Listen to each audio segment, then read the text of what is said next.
Alexandre Senechal também já está com a gente vai começar a falar um pouquinho também do Atlético, né? Daqui a pouco vamos destrinchar todo o noticiário do rubro-negro da Baixada, que viaja para Londrina. Como você destacou na manchete aí, né, Ale? Em busca de uma conquista que há muito tempo o Atlético não alcança e que desde 2011 nós não temos um campeão paranaense invicto, né? O Coritiba e o Atlético podem sonhar aí na quebra desse tabu aí, né, Ale? Boa tarde. Boa tarde, Linha. A gente falou sobre isso ontem. Boa tarde também, claro, ao Dalk, a TT, a Jana, ao Júlio, nossa equipe técnica, Israel e o Yuri também, ao nosso ouvinte aqui na Jovem Pan News FM.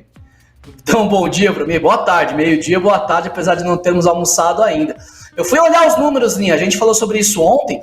O Atlético foi campeão invicto também em 2018, aquela campanha em que o Atlético perde no primeiro turno na semifinal, após a primeira fase era dividida em 2 turnos, em 2 grupos. No primeiro grupo, primeira fase jogava-se contra os adversários do outro grupo, na segunda parte jogava-se contra os adversários do primeiro grupo e os campeões dos 2 turnos faziam a final. O Atlético foi campeão invicto, apesar de perder a semifinal da primeira fase para o Rio Branco nos pênaltis, um jogo lá na Arena da Baixada. Depois também ficou invicto na segunda fase e foi campeão em cima do Coritiba lá em 2018.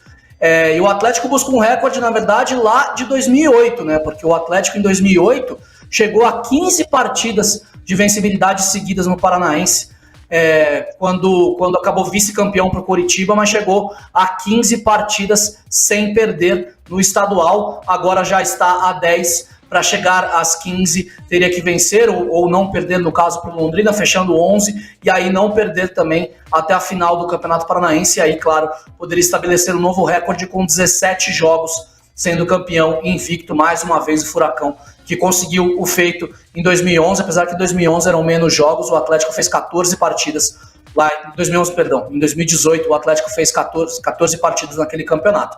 A gente vai falar mais do Furacão também daqui a pouquinho, trazer detalhes aí sobre essa invencibilidade, trazer novidades também sobre o time que deve jogar contra o Londrina, falar bastante sobre o Furacão neste nosso bate-pronto de sexta-feira. Então tá aí, o Alexandre Senechal destacando aí as primeiras informações do Atlético aqui no nosso bate-pronto. Daqui a pouco vai trazer mais do Rubro Negro, que se prepara para esse jogo lá em Londrina, né? Essa questão aí de conquistar o campeonato invicto, isso é legal na estatística, né, Janaíne Dalk? Mas não pode ser uma obsessão, porque pode psicologicamente atrapalhar lá na frente. Né? Eu acho que tem que manter aquele pensamento de continuar jogando como o time tá apresentando, né, no Campeonato Paranaense, de manter o mesmo aproveitamento, mas sem pensar muito nos números. Mas é claro que para a estatística a gente traz aqui, porque acaba sendo um destaque não só no Campeonato Paranaense, mas comparando com todos os estaduais pelo país, né? O Atlético tem um aproveitamento excelente, é o time da Série A com mais vitórias entre os estaduais. O Atlético tem 9 vitórias e é o time da Série A com mais gols marcados, 24 gols marcados, então um aproveitamento de 93,3%. Realmente já é o segundo, viu, Jana? Já é o segundo porque o Flamengo passou. O Flamengo tem 26 em 12 jogos, o Atlético tem 24 em 10 jogos. O Atlético com 2 jogos a menos, também 2 gols a menos. É o terceiro melhor aproveitamento, é isso? Entre os times? O aproveitamento é o melhor mesmo. É o melhor aproveitamento entre os times, porque tem 93%, né?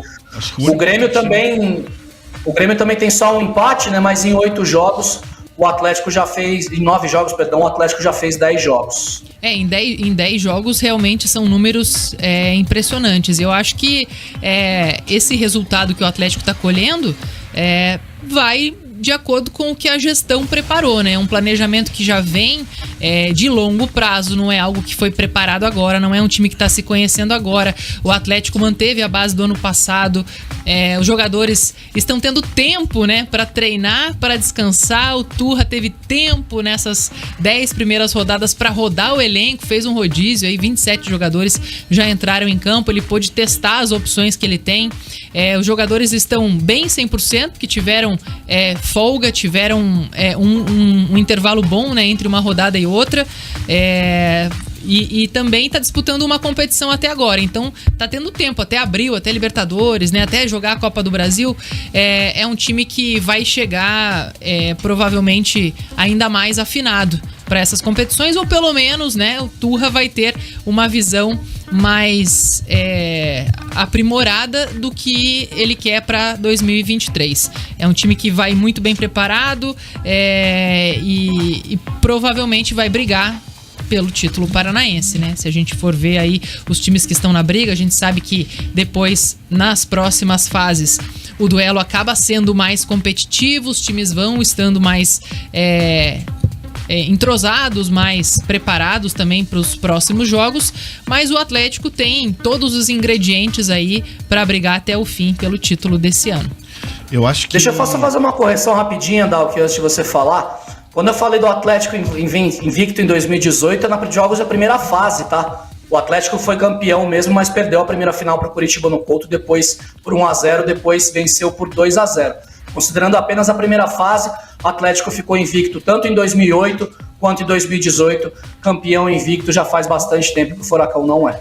Eu acho que não vai se tornar uma obsessão, não vai acontecer não, isso. Assim, a imprensa começa a falar muito nisso, a torcida começa a falar muito nisso, acaba chegando lá no grupo, né? Sem dúvida, mas o Atlético, eu acho que o Atlético já deu mostras aí de que essas coisas não vão afetar muito.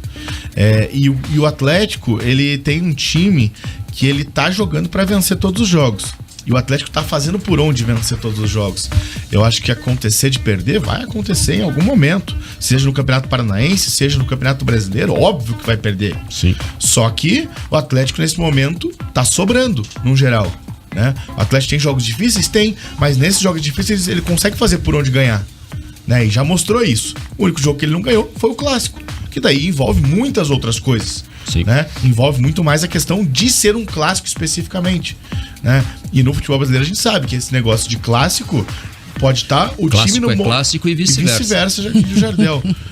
Pode estar o momento que tá qualquer um dos clubes, que vai ser um jogo duro, vai ser um jogo pegado, vai ser um jogo equilibrado. E o Atlético, eu creio que tá caminhando a passos largos para chegar na decisão com muita tranquilidade, assim, seja quem pegar agora. Aí a Jana falou até da base que foi mantida do ano passado, né, no elenco, e também na comissão técnica, porque o Paulo Turra é, na verdade, uma continuidade do trabalho que o Felipão já vinha comandando como treinador, né, porque o Turra fazia parte, era o auxiliar técnico, né, e claro que isso também ajudou nessa composição do trabalho para esse ano. Ah, com toda certeza, o Turra é um cara que... Não chegou um cara novo, né, para querer mudar tudo. Exatamente. Foram 6 anos com o Filipão, né, não foi um relacionamento que começou no Atlético, então ele isso também faz a diferença. Saiu do Cianorte pra ir lá pra China com o Felipão. E desde então ele foi pro Palmeiras, ele foi pra equipe do Cruzeiro. Ele assumiu a vaga do Murtosa, né? Que ficou anos com o Felipão. E o Pracidelli, que era o preparador de goleiros, né? Virou auxiliar também. Não, o Pracidelli sempre foi auxiliar, o preparador de goleiros, o Felipão, e virou auxiliar também. Era uma família, né? A comissão técnica do Felipão. Exatamente. Não era só com jogadores, né? A família escolar e tinha... Que era o Felipão, Paulo Paixão, o Murtosa e o Pracidelli. Exato. Eram os 4.